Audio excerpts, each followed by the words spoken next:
Imagine ancient gods creating humans, molding civilizations in secret.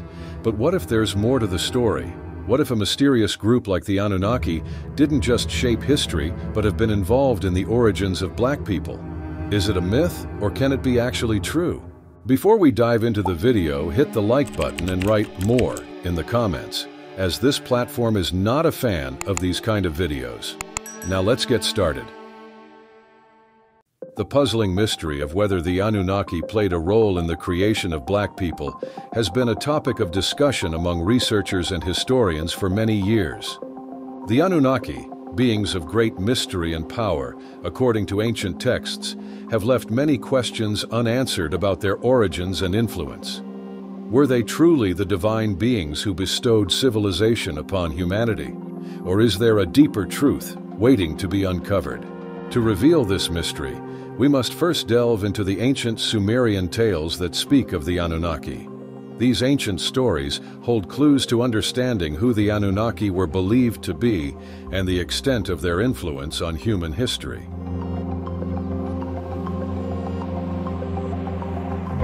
In the ancient tales of Sumerian mythology, there's a story about beings called the Anunnaki. They were not ordinary creatures, but highly advanced beings who arrived on Earth more than 400,000 years ago. According to the stories, these Anunnaki came from a distant and harsh planet called Nibiru that takes a long, looping path around our sun, unlike the planets in our solar system. When the Anunnaki first got here, Earth was a wild place, full of creatures like saber-toothed tigers and woolly mammoths. These beings were seen as gods, and they decided to build their first city in ancient Mesopotamia. The city they built was called Eridu, and it was unlike any city seen before. It had beautiful gardens with many fruit trees, almost like a paradise from somewhere else in the universe. But the Anunnaki weren't just here to build cities and relax. According to old writings, they came here because they needed something. They had used up all the resources on their home planet, Nibiru, and were desperate to find more. Earth was rich with precious materials, and the Anunnaki decided to mine it for all it was worth. They didn't do the hard work themselves, though. They forced another race of beings, called the Igigi, to do it for them. The Igigi didn't like being forced to work like slaves, so they decided to rebel. This was the beginning of the War of Earth, as it is told in the ancient tales. The Anunnaki were stronger, so they won in the end. But they needed to find a new way to do their mining without anyone fighting back. They decided to create a new type of being, a new race that could do all the work without any complaints. That's how they made the first humans. It's a strange and dark story, and it leaves us wondering if it could be true. Were there really these powerful beings from another world who made the first humans to do their hard work for them? We may never know for sure, but the story still makes us wonder.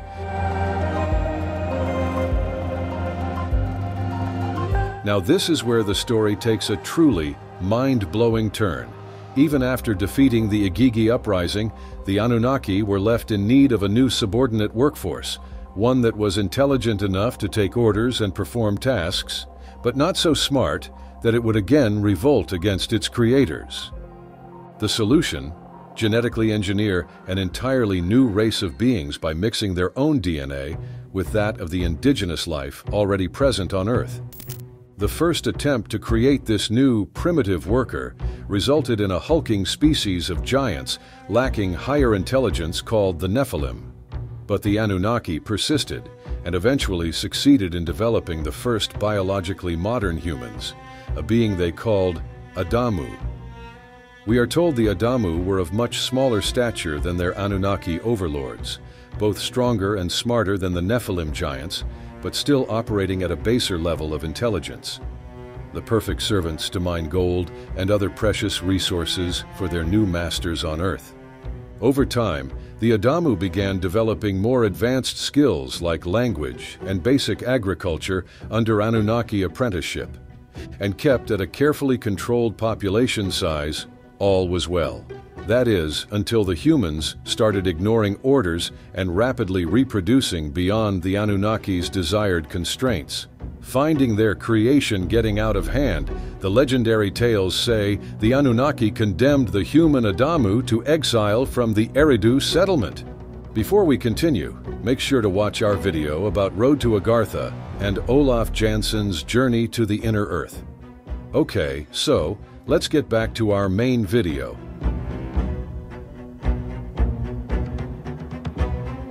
You see, the ancient Sumerian accounts describe how every 3,600 years or so, the planet Nibiru's elongated orbit would bring it swinging back through our region of the solar system. One of these flybys had catastrophic effects here on Earth thanks to Nibiru's immense gravitational pull. Things like severe global warming, rapidly rising sea levels, and intense rainfall led to an event the Sumerians called the Great Flood. A literal deluge that submerged the Anunnaki's prosperous cities like Eridu beneath the encroaching waters. Just imagine their home base, their Garden of Eden utopia, swallowed up by the raging currents. Ever the ingenious masterminds, though, the Anunnaki foresaw this coming calamity and prepared for it. They constructed gigantic arks and vessels strong enough to ride out the worldwide flooding, and even selected Adamu humans were allowed aboard to help preserve their race as well. As the great waters eventually subsided, the Anunnaki slowly re-established their presence across Earth. But their once glorious capital city of Eridu was sadly reduced to total ruin. A muddy, inhabitable mess thanks to the apocalyptic disaster. It was at this point that the Anunnaki made the pivotal decision to abandon their earthly colony for a time. Leaving the surviving Adamu humans to their own devices, the Anunnaki returned to Nibiru.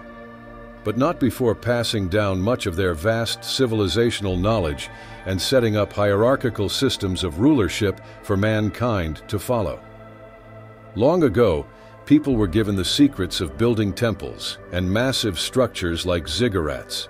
These temples were built in a way that their corners pointed towards important places in the sky. Legend has it that these were places where otherworldly beings called the Anunnaki would one day come back from. We learned agriculture, mathematics, astronomy, written language, and more, all in preparation for eventually rejoining our cosmic creators and teachers, the Anunnaki. So, in a sense, the ancient Sumerians were claiming that all human civilization's most impressive early advancements originally came from the teachings and genetic guidance of these extraterrestrial gods we called the Anunnaki. Did the Anunnaki create black people? So all of this leads us to the main question and topic of today's video. Does the Anunnaki have a role in creating black people? Perhaps most interesting of all is the idea that the different races and ethnic groups of modern humanity may have resulted from separate genetic experiments by the Anunnaki overlords. The branches of the human family tree were almost like individually bred and cultivated versions. With this wild premise in mind, some interpreters of the ancient texts have put forth the incredibly bold hypothesis that black people may have been an earlier, controlled version of Homo sapiens, specifically bioengineered by the Anunnaki to serve as an enhanced labor force. They point to depictions in archaic art of the Anunnaki towering over smaller black human-like figures who appear obedient. Could these actually have been literal scenes of the black race's creation and used as workers by our supposed alien architect gods? Furthermore, some researchers cite alleged genetic evidence that all modern non-African ethnic groups can theoretically trace their ancestry back to a founder effect event arising from a small population of just a few thousand individuals around 150,000 years ago. Perhaps these were the first successful batch of Anunnaki-engineered humans. With black Africans then representing the earlier and possibly even original version, seeded to maintain higher birth rates and larger population sizes, ideal for their intended purpose as a labor force by the Anunnaki. It's certainly a provocative premise to consider. Then we have those who try drawing potential connections between the elongated cone-shaped skulls traditionally associated with depictions of the Anunnaki and the practice of artificial cranial deformation found in certain ancient African cultures. Could this have been an attempt by early humans to quite literally emulate the appearance of their worshipped founding gods? Throughout history, there's a fascinating theory that Africans were not created like any other race, but were the first humans to exist. It's all about mitochondria DNA, which is interesting. This idea revolves around mitochondria Eve, who might be the oldest common ancestor of every single human on Earth today. Like, think about this. The Anunnaki supposedly gave us our number system, our way of measuring things like time and distance, and even our banking systems, even our math. It's wild to think about. And our DNA is weird compared to other animals, like chimpanzees. They have 24 pairs of chromosomes, but we only have 23. It doesn't add up, right? Some people think the Anunnaki messed with our DNA way back when, changing us from primates into the humans we are today. It's a bit spooky to think about. They say our DNA is like way longer than it should be, but we only use a tiny bit of it. The rest is just sitting there doing nothing. They call it junk DNA, which is a weird name for something that's inside all of us. But then there's the question of who or what the father was that made all these changes. A scientist said it might have been a mother with 24 chromosomes who had an egg taken out of her body. Then somehow, her chromosomes were changed to just 23. I don't know how that could happen, but it's strange. So, like, who were the Anunnaki, really? Did they come from another planet just to help us out? And if they did, why did they leave us with all these mysteries about our own bodies and history? It's enough to make you wonder if any of this could actually be true. There's even the fact that, through analysis of genetic markers, scientifically modern humans are believed to have first emerged from the ancestral homeland of East Africa between 300,000 to 200,000 years ago. Right around the time from the Sumerian stories suggest the Anunnaki first arrived on Earth according to Sitchin's translations. Coincidence?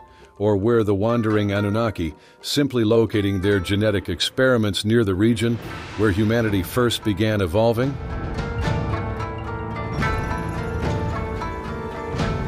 There's no doubt that ancient myths and recent DNA evidence have opened some fascinating new perspectives on human origins.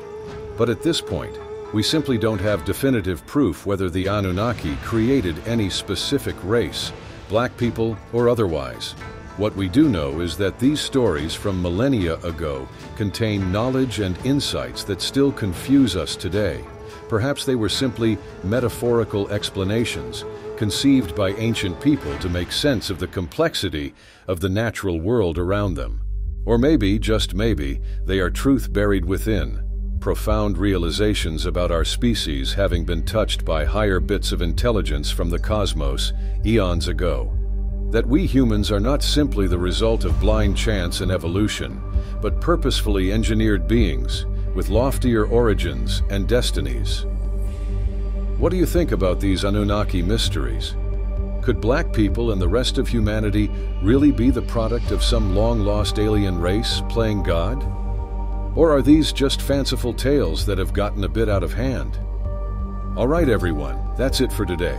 Make sure to watch our other video about portals to Agartha, where we uncover the secret gates to this mysterious world. We really hope you enjoyed today's video. Take care, and goodbye.